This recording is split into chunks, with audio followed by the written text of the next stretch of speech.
History and Narrativism. Positivism reinvigorated. In the 1920s and 1930s, Comtean positivism regained new strength in philosophy as new or neo or logical positivism. Then it was agreed that philosophy must drop all aspirations to gain substantial insights into objective reality, leaving that task to the sciences, and instead become the arbiter of which methods, concepts, language, and propositions were proper for scientific endeavors. This agreement paralleled the shift of emphasis in history from substantive to analytical concerns. In historical studies, the shift appeared as one from speculative philosophies of history that found historical truth and explanation by looking for and finding the ultimate causes or patterns governing events, to analytical or critical philosophies of history that scrutinized not the meaning of history, but the ways of writing history, or doing history. In other terms, since these philosophers distrusted the authority of interpretive schemes, rather of progress, divine providence, of divinities, cycles, or something else, they wished to anchor history in a method of truth-finding and a language which would guarantee the truth of historical accounts. Initially, the cause of history looked endangered when early neo-positivists recognized only statements based on direct observation as having the status of hypotheses, and those not accessible at all to proper verification were declared meaningless. Such demands were hardly reassuring for history's existence as a discipline. Yet in the end, neo-positivists were willing to concede the existence of the past and the feasibility of historical work. Although, in the 1930s, a man by the name of A.J. Ayer, who taught philosophy at Oxford University, wondered whether we have sufficient ground for accepting any statement at all about the past, whether we are even justified in our belief that there has been a past. See A.J. Ayer's Philosophical Essays, page number 168. Karl Popper and Karl Hempel have been the most prominent advocates of the assimilationist view. Karl Popper has argued that in a proper science, the selection of what to study and the methods of study are both prescribed by the logic of that science. They therefore can be tested for congruence. In history, however, outside forces intrude into the selection of the subject matter. In other words, interpretations intruded in the very formulation of the account, and all one could hope for was consistency with the original assumption. The very nature of historiography, a concern with particular events, made all of that unavoidable. Viewed that way, history stayed a second-rank science. It could progress upward to a truly scientific status if the statements on particulars could be made to conform with general scientific findings and forms. Karl Hempel went further in that direction when, in 1942, he put the issue of causal explanation into the center of the discussion on historical theory. If one assumed that human beings and nature were parts of a uniform reality, history theory as well would have to conform to the hypothetic deductive model, better known as the covering law theory of history. Historians must go beyond describing individual events and link types of events causally to other types of events. Hempel asserted historical explanation as well aims at showing that the event in question was not a matter of chance, but was to be expected in view of certain antecedent or simultaneous conditions. The expectation referred to is not prophecy or divination, but rational scientific anticipation, which rests on the assumption of general laws. And so you might want to see his work on that. Karl Hempel wrote one little work, and it was an article titled "The Function of General Laws in History" in the journal Theories of History. Thus, when historians wished to explain an event, they had to do so by describing the initial conditions, or the singular statements, and then by deducing from one or more universal laws the central statement on why things happened in a certain way. These laws would be absolute. A given set of conditions always would produce the same effects. There would be, for example, one law governing population migrations, whether of Germans, Magyars, Normans, or Dust Bowl farmers. Hempel came soon to recognize that not all explanations could be based on deductions from universal laws, allowing no exceptions. Induction and probability were admitted into explanations. Hempel then began speaking of explanation sketches as valid, temporary substitutes for explanations by deduction and covering laws. While neo-positivist and analytical approaches to the theory of history faded away, positivism in a much less vigorous fashion would flourish in the increasingly dominant form of scientific historiography, the varieties of social or structural history, all of them built on the positivist assumption that historians were able to grasp objectively the life-shaping structures and forces and to explain their workings causally. The return of the narrative. The opposition to the newly strengthened positivism came from a traditional but recently neglected strain of historiography, the narrative.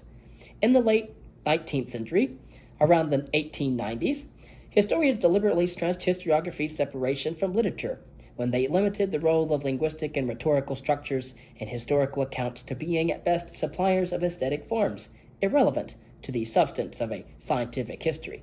Since the 1960s, in a reversal, narrativists challenged scientific historiography's ideals and practices, as well as its identification with that of modernity. They denied causal explanation its dominant position, and argued for an approach more reflective of the contingency of life. The autonomy of history was to be safeguarded by crediting the narrative, not only with describing the past, but also with offering a proper ordering scheme for the seemingly seamless flow of life. The endeavor proved more complex than expected. At issue were the exact links of the narrative to reality, especially whether or to what degree the narrative was a reflection of reality or a construction. In the early stages of the ensuing debate, some narrativists tried to establish the autonomy of history with a still strong emphasis on explanation. Croce's English sympathizer, a man by the name of Robin G. Collingwood, defined the subject matter of history in a manner which has, at its premise, the autonomous position of both historical theory and human life. Robin G. Collingwood denied the positivist claim that historians could study the past from the outside with the methods of the natural sciences, because that approach would not grasp the very force shaping history, that of rational actions by individuals. Even the influences of the physical world were only factors in historical events, when they were translated by human reflections into motives. Carl Hempel said, quote, "All history is the history of thought. And when a historian says that a man is in a certain situation, this is the same as saying that he thinks he is in this situation. The hard facts of the situation, which is so important for him to face, are the hard facts of the way in which he conceives the situation." End quote. And of course, Collingwood wrote a book titled The Idea of History. That quote was from page 317. It therefore was the task of historians to account for past human actions by studying the thought processes which preceded them, and to do so directly from the sources.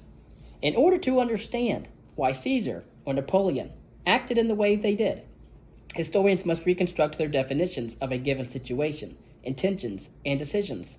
No other way to the understanding of the past is available.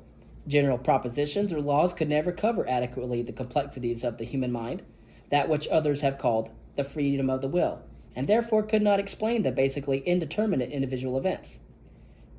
An autonomist position, closer to the usual practice of most historians, was put forth by Collingwood's contemporary, a man by the name of Michael Oakeshott. He agreed with Collingwood in seeing history's task as dealing with individual details, and feared that the acceptance of the explanatory model of the natural sciences would mean that history is therefore dismissed. Oakeshott called instead for the complete account of change on the basis of detailed sources, as items was fitted to item in a dense web, and accounting of change or mutability. In order to explain change needed to recourse to generalizations. Neither moral judgments, practical lessons, nor the singling out of some causes as especially important were proper in that context.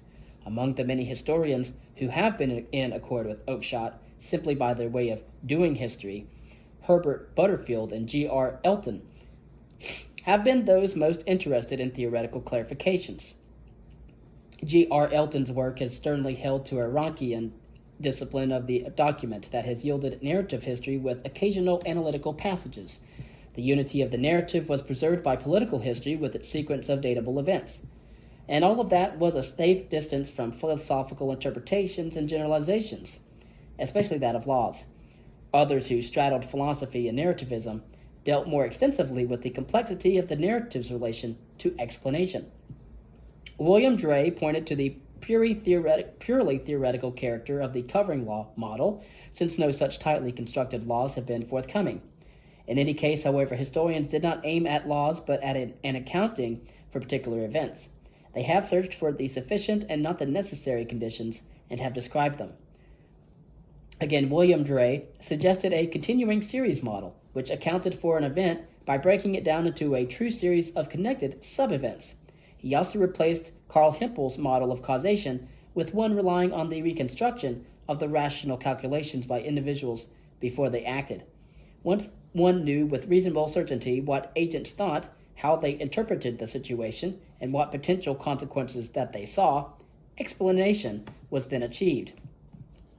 William Galley put history as a narrative, more directly into the center of the historical enterprise. Detractors have overlooked that only the imaginative intelligence at work in the narrative could produce a sense of the whole and thus could shed light on the past. Properly done, that is on the basis of adequate and critically examined evidence. The historical narrative is self-explanatory and does not need large-scale generalizations on laws. That view paralleled an earlier suggestion by a man by the name of William Walsh on the validity of a narrative built on sufficient research, the significant narrative, as he called it. Quote, if the narrative has now been made consistent, plausible, and in accordance with all the evidence, it is the best narrative that we can get. Then the explanation that helped us to get it is the best explanation as yet available. And that comes from William B. Galley's Philosophy and the Historical Understanding. Walsh as well, William Walsh, saw the narrative explanatory method as a genuine species, separate from the natural science model. It fit with his method of colligating. Quote, the procedure of explaining an event by tracing its intrinsic relations to other events and locating it in its historical context. And that comes from William Walsh's An Introduction to the Philosophy of History. These and other narrativists did not doubt an accessible objective reality, in the vein of William Dilthey, who based his philosophy of history on the basic pre-theoretical experience of life. Paul Ricoeur spoke of the inescapable temporality of life, or prefigured time, and David Carr pointed to the fundamental existential experience. For early narrativists, the order of reality still supplied a basic order to the narrative, yet since the 1970s, a tendency has gathered strength to minimize the shaping force of reality and to give dominance to the element of rhetorical construction. Indeed, life was treated as formless in itself because its order was inaccessible to human beings. The narrative came to be seen as pure construction, one that could not be authenticated as an accurate representation of the past. Much of narrativism would merge into the postmodernism of the late 20th century.